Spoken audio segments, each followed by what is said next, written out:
Assalamualaikum warahmatullahi wabarakatuh. Alhamdulillahilladzi aujaba alaina bi ihsan wa ikramil alam wa harrama alaina bil quluwati fi dinil Islam.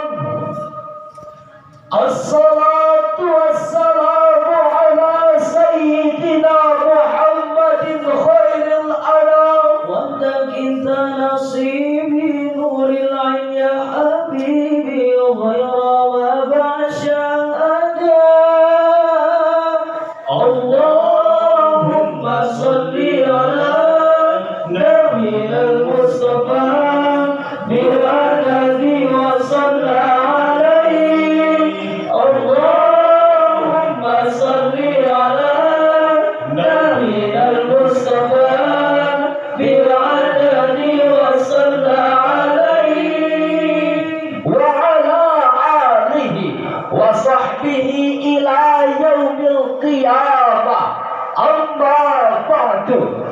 Dewan Hakim yang kami hormati, hadirin sebangsa dan setanah air yang kami cintai. Identitas agama merupakan fenomena fundamental bagi masyarakat Indonesia dibandingkan ras, suku, dan spirit kebangsaan. Agama diyakini sangat memenuhi kebutuhan psikologis individu terkait identitas diri, harga diri maupun aktualisasi diri. Demikianlah sekelumit kesimpulan pada Association of Asian Social Psychology di New Delhi, India tentang pengaruh identitas nasional, agama, dan perilaku umat beragama.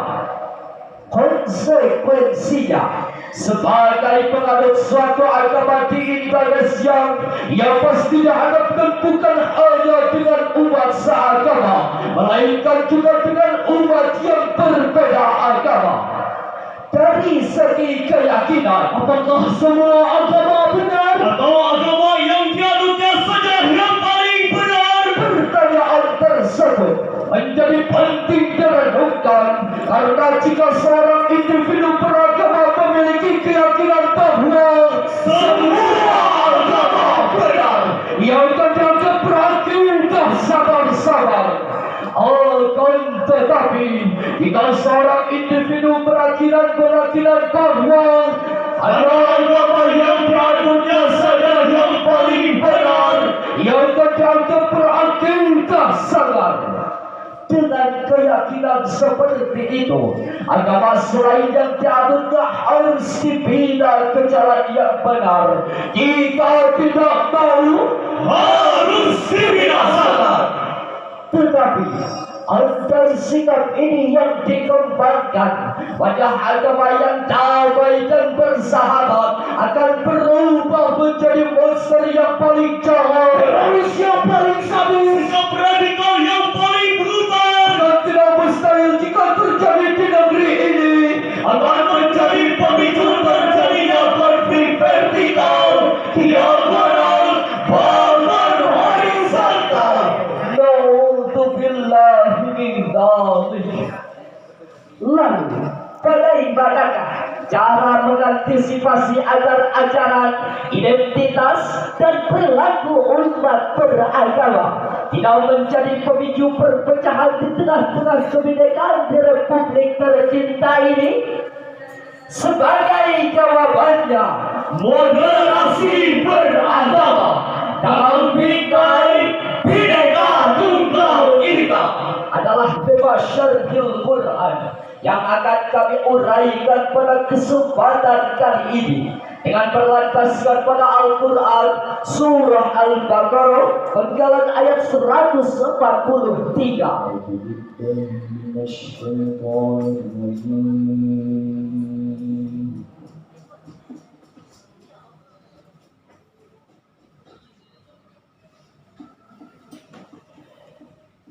Bismillahirrahmanirrahim.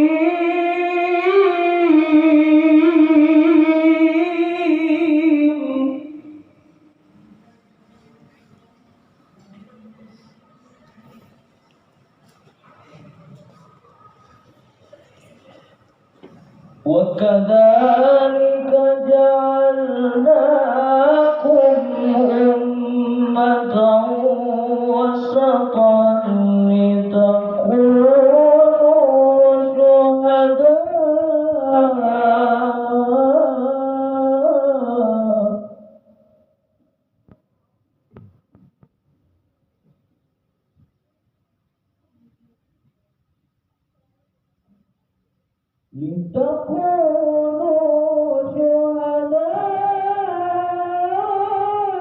على الناس ويكون الرسول عليكم شهيدا. Hamba berlindung di bawah lindungan Allah dari godaan setan yang terkutuk dengan menyebut nama Allah yang Maha Pengasih lagi Maha Penyayang. Dan demikian pula kami jadikan kamu umat Islam, umat pertengahan, agar menjadi saksi atas perbuatan manusia dan agar Rasulullah Muhammad menjadi saksi atas perbuatanmu. Dewan Hakim yang kami muliakan, Hadirin sebangsa dan setanah air yang kami banggakan. Sababun nuzul atau latar sosial turunnya ayat tersebut membicarakan tentang pemindahan kiblat kaum muslim dari Baitul Maqdis ke arah Ka'bah atau mustaqbalan kiblat. Ayat tersebut diturunkan oleh Allah untuk mempertegas posisi kaum muslim sebagai ummatan wasatan. Firman Allah pada ayat tersebut merupakan landasan etis teologis bahwa kita umat Islam harus menjadi ummatan wasatan, umat moderat yang posisinya berada di tengah sehingga mampu dilihat oleh semua pihak dari segenap penjuru. Posisi tengah membuat Islam tidak hanyut oleh materi, namun tidak pula menghantarnya membumbung tinggi ke alam rohani. Posisi tengah yang memadukan aspek rohani dan jasmani sebagai individu maupun sosial. Sebagai individu, muslim wajib menguatkan akidah Islamiyah. Sebagai makhluk sosial, harus menguatkan ukhuwah insaniyah, ukhuwah dunia, Ukhuwah wataniyah dalam bingkai Bhinneka Tunggal Ika. Sejarah membuktikan ketika umat Islam berkuasa di Madinah Al-Munawwarah, kita bisa belajar dari sikap moderat baginda Nabi Muhammad sallallahu alaihi wasallam. Beliau bukan hanya pemimpin umat Islam, melainkan kaum Yahudi, Nasrani, dan umat lain yang berbeda keyakinan.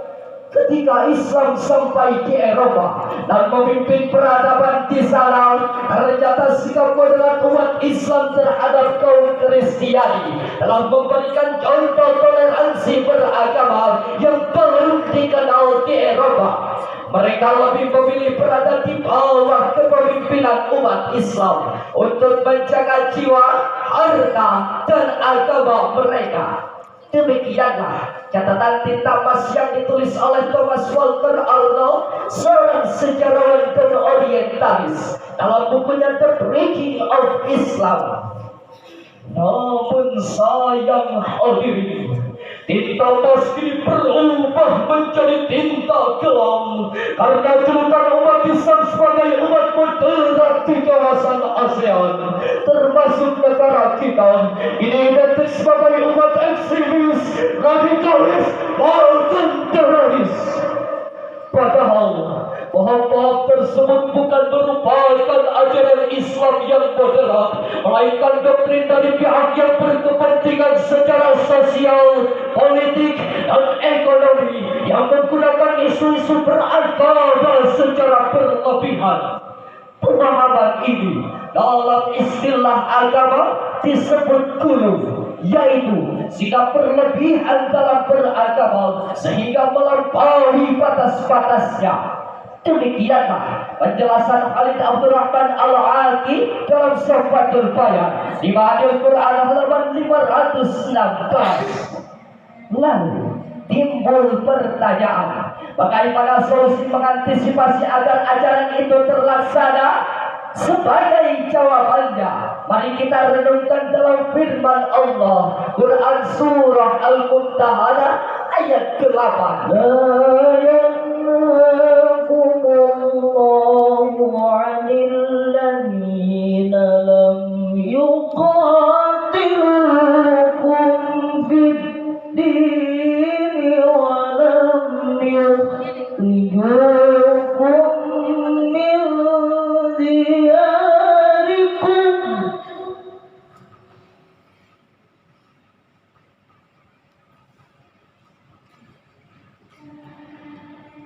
ولم يخرجوكم من دياركم أن تبروهم وتقسطوا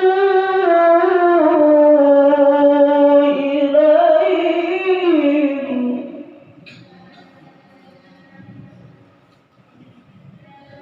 إن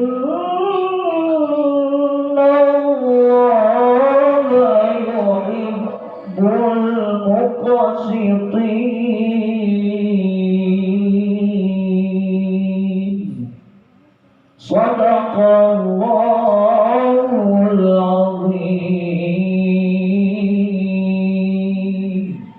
Allah tidak melarang kamu untuk berbuat baik dan berperilaku adil terhadap orang yang tidak memerangimu dalam urusan agamamu, dan tidak pula kamu diusir dari kampung halamanmu. Sesungguhnya Allah mencintai orang-orang yang berperilaku adil.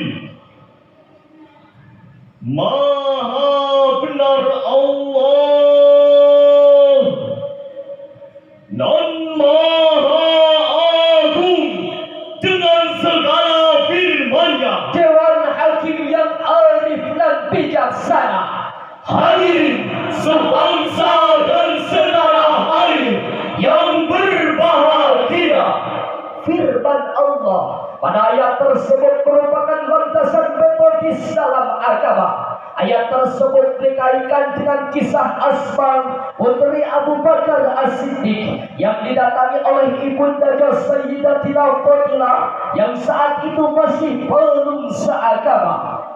Asma pun bertanya kepada baginda Rasul, "Ya Rasulullah, apakah kami harus menerima pemberian ibunda Fadilah yang tidak seagama?" Rasulullah Sallallahu Alaihi Wasallam menjawabnya, "Boleh wahai Asma putri Abu Bakar." Sikap Rasul ini dibenarkan oleh Allah Subhanahu wa Ta'ala dengan turunnya Quran Surah Al-Mumtahanah ayat 8 yang diriwayatkan oleh Ahmad dan Al-Hakim yang bersumber dari Abdullah bin Zubair.